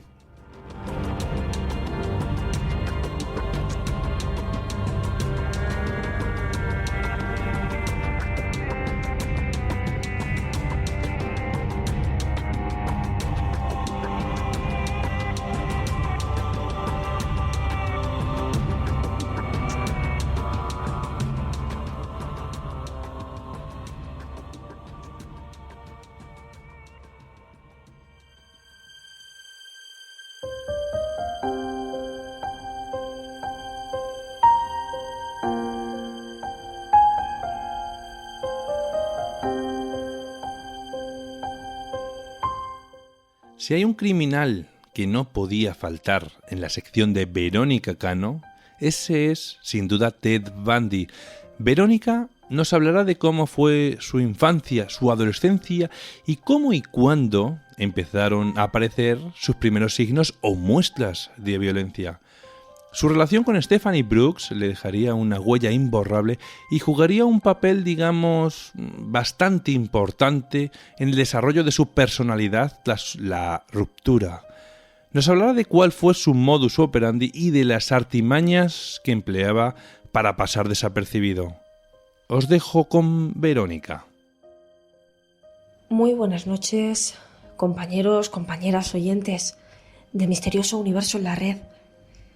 Como cada mes y gracias al compañero Víctor, me agencio este espacio para hablaros de esas historias tan horrendas a través de este medio. Historias que han conseguido marcar a generaciones enteras, a una sociedad que sigue recordando a sus asesinos en serie como seres sin corazón, como personas alejadas de la verdadera esencia humana. Esta noche hablaremos de Ted Bundy, ese famoso asesino estadounidense que pasó más de 10 años negando haber cometido los 36 crímenes de mujeres de los que finalmente confesó la autoría. Sin embargo, y a día de hoy, el número real de víctimas sigue siendo desconocido. Pero hablemos de Ted. Hablemos en primer lugar de su infancia. Si bien era el hijo de un veterano militar, en realidad nunca llegó a conocer a su padre biológico. Además, y durante años, vivió con sus abuelos maternos con la entera confianza de que eran sus verdaderos padres y de que su madre en realidad era su hermana mayor. Ya durante la adolescencia se muda con su madre a casa de otros familiares, donde ésta ya conoce a un cocinero del ejército con el que se casa apenas un año después y que le da su apellido a nuestro protagonista. El matrimonio que se forma tiene 4 hijos más, pero en realidad Ted nunca llegó a sentir a aquel hombre como si fuera su padre. Ya en la universidad se convierte en un estudiante aplicado y consigue licenciarse en psicología, además con unas calificaciones muy brillantes. Sin embargo, los trabajos a los que accedió después no le duraron demasiado tiempo, como si no consiguiese adaptarse a los ambientes. Posteriormente se enamora de Stephanie, una joven de familia muy acomodada, con la que mantiene una relación durante 2 años. Pero esta relación también finaliza porque la chica no terminaba de sentirse cómoda con Ted. Le veía como una persona sin objetivos en la vida, adicto a la pornografía, y tampoco se sentía preparada para dar continuidad a una relación así. No le convencía del todo su personalidad un tanto oscura, ni tampoco su comportamiento, que era un tanto extraño a veces. Ted le parecía una persona perdida, sin rumbo. Era muy guapo, muy atractivo, muy seductor, pero algo le chocaba. Es decir, con ser guapo y atractivo tampoco le parecía suficiente y es totalmente normal.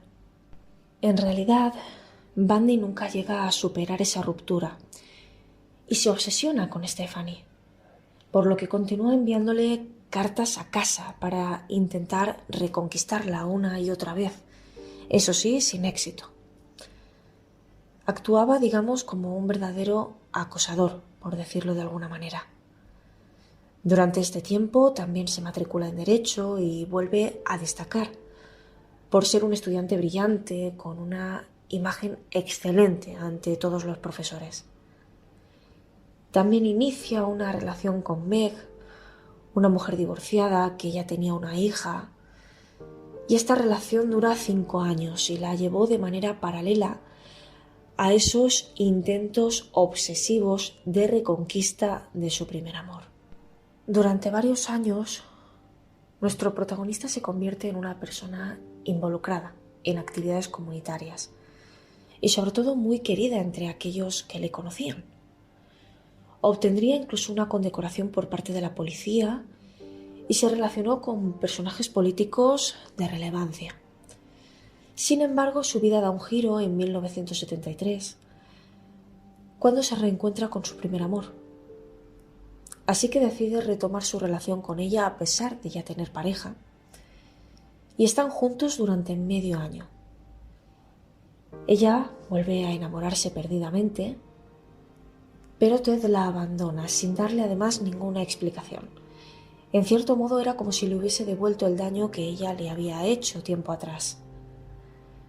De hecho, puede que volver a iniciar esta relación se convirtiera en el detonante de todo cuanto estaba por ocurrir. Es cierto que su carrera criminal comenzó con 27 años, pero antes de empezar a cometer crímenes, perpetró pequeños robos, con los que probablemente rebajaba su nivel de ansiedad y frustración. Ya sería en enero de 1974, cuando golpeó y violó con la pata de una cama a una universitaria de 18 años, que sí sobrevivió, pero con importantes lesiones cerebrales, por lo que nunca pudo reconocerle. La siguiente víctima se la cobraría apenas 27 días después, 27 como su edad. Era una estudiante de psicología de 21 años, a la que tras darle muerte, la abandonó en una montaña cercana. Durante aquel año, desaparecieron numerosas universitarias y madres jóvenes.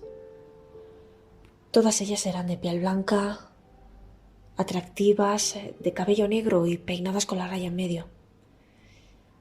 Todas eran exactamente iguales a su exnovia Stephanie.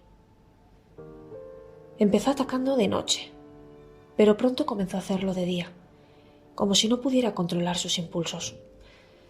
Todas ellas tenían un perfil similar y se acercaba a ellas usando varios métodos. O iba cargado de libros, o llevaba el brazo en cabestrillo, o bien tenía problemas para arrancar el coche.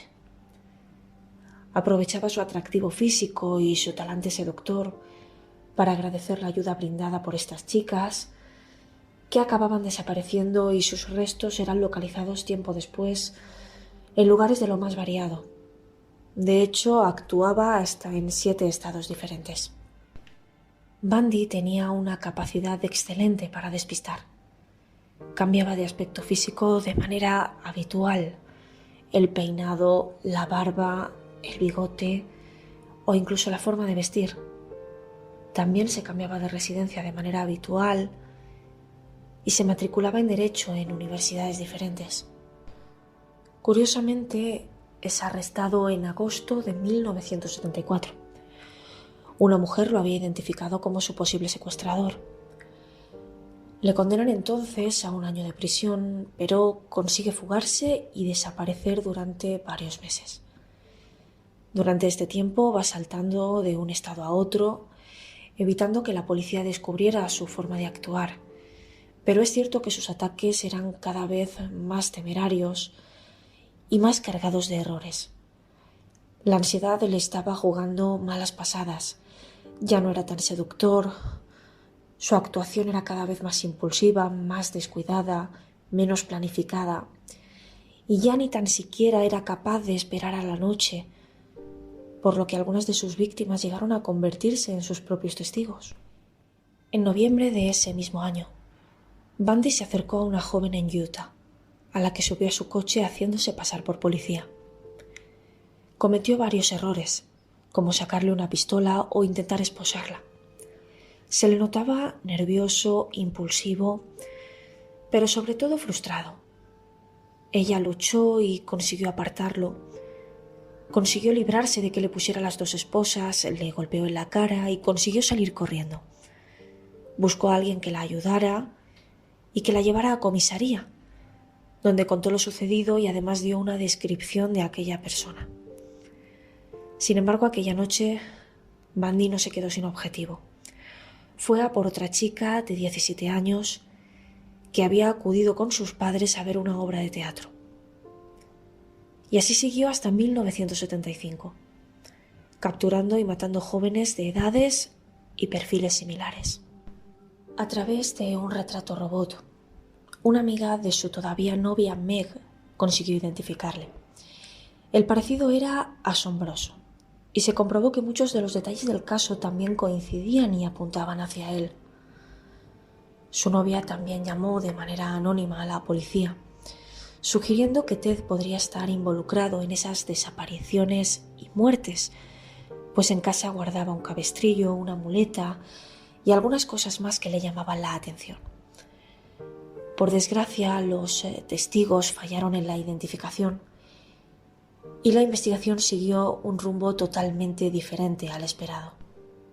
Casi 9 meses después, ya en agosto de 1975, un guardia de seguridad le da el alto a Bundy mientras merodeaba por una zona residencial.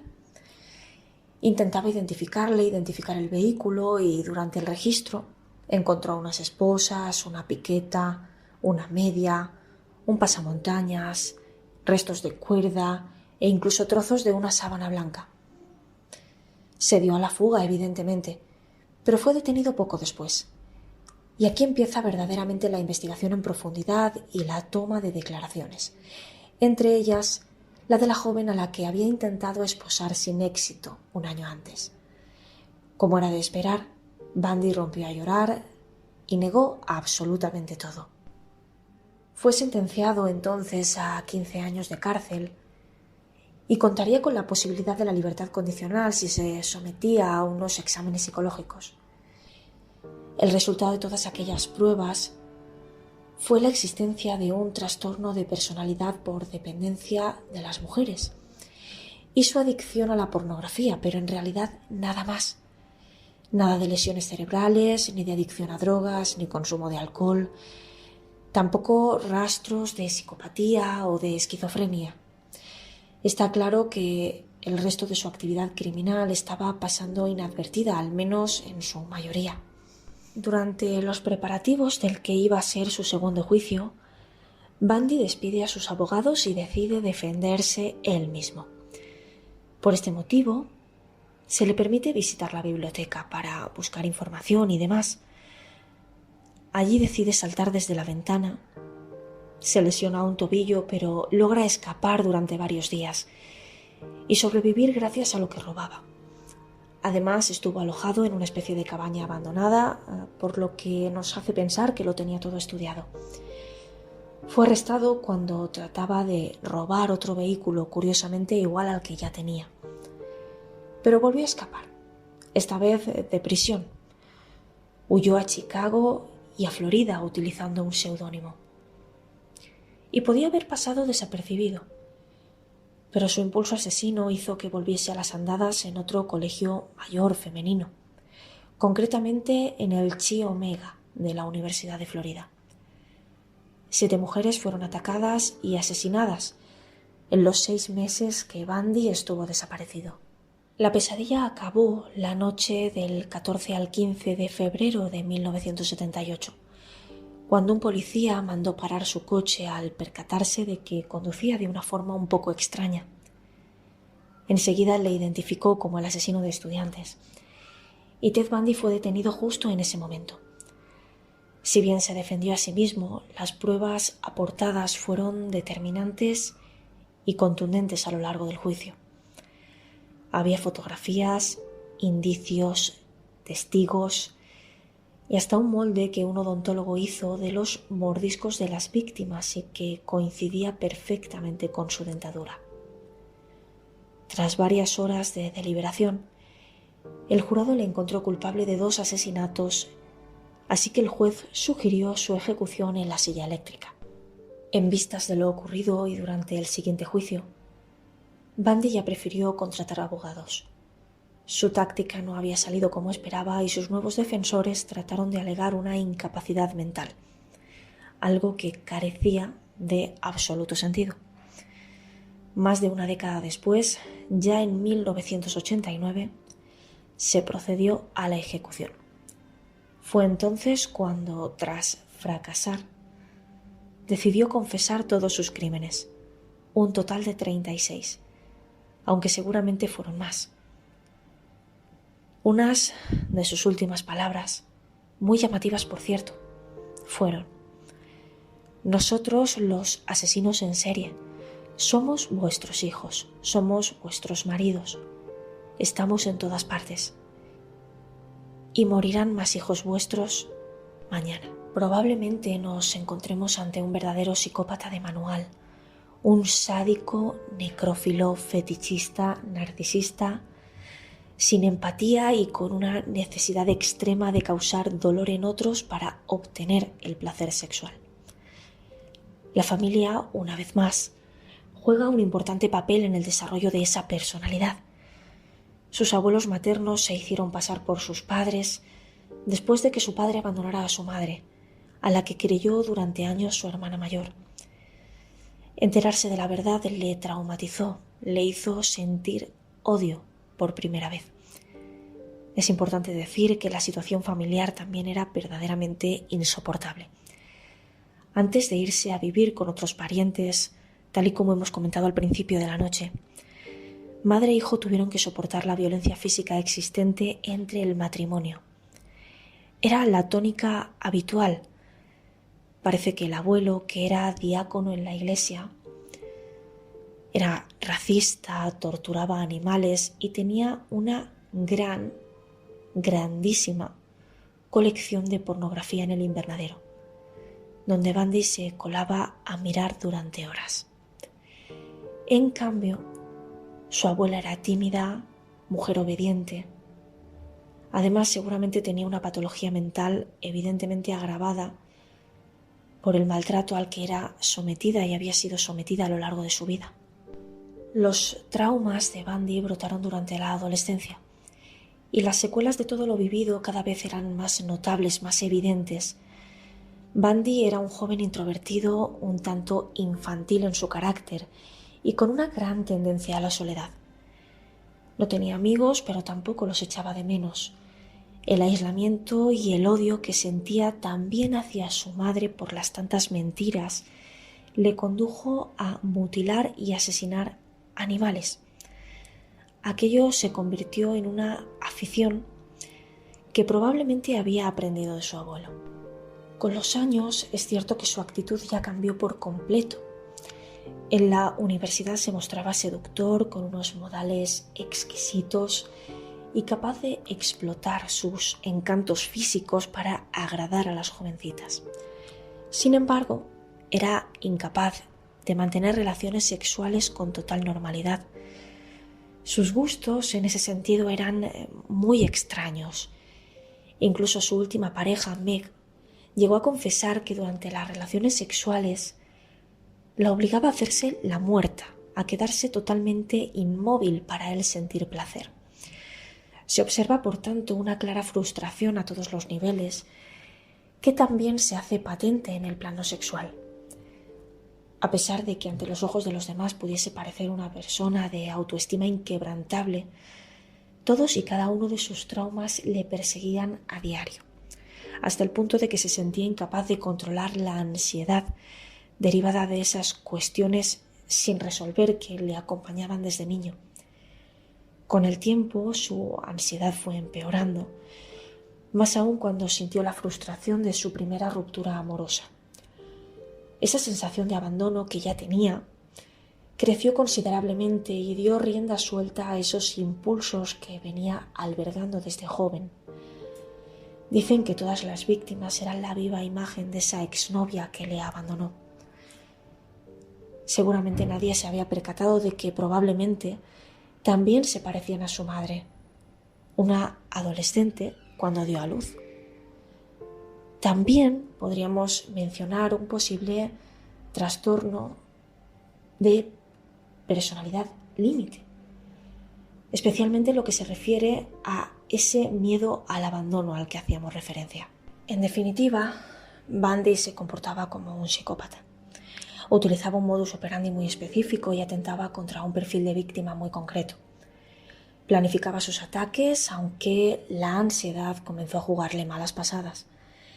Tanto es así que ella atacaba de manera impulsiva, temeraria, poco premeditada.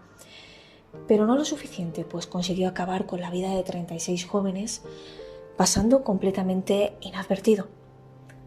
Y lo más curioso de todo es que nunca perdió la sonrisa, ni mucho menos la esperanza de salir airoso de las situaciones, llegando incluso a intentar defenderse a sí mismo. Esto confirma ya no solo su inteligencia, sino también su narcisismo. Y con esta macabra historia me despido. Amigas, amigos de lo desconocido, Ted Bundy se ha convertido en uno de esos asesinos en serie que todos recuerdan, uno de los más agresivos y peligrosos de la historia estadounidense. Muy buenas y misteriosas noches. Os envío un fuerte abrazo y os vuelvo a dar las gracias por vuestro tiempo. Nos escuchamos de nuevo en un par de semanas, aquí, en Misterioso Universo en la Red.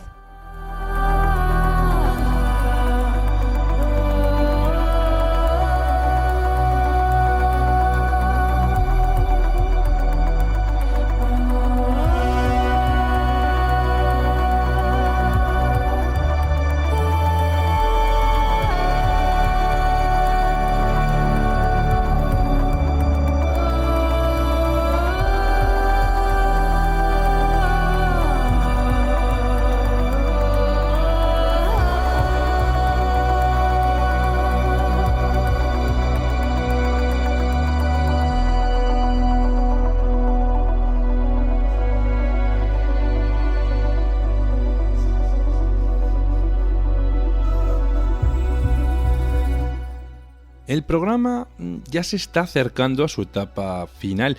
Espero que os haya gustado los temas que hoy os hemos traído. No sé si estaréis muy pendiente últimamente de la televisión, pero ya empiezan a bajar considerablemente los casos del COVID-19. Imagino que será porque cada vez somos más las personas vacunadas. En unos días o en unas semanas nos van a dejar salir a la calle sin mascarilla y miedo me da que volvamos con los repuntes de casos. Recordad que aunque estemos en la calle debemos de mantener las distancias de seguridad y solo tenemos una vida y debemos de cuidarla.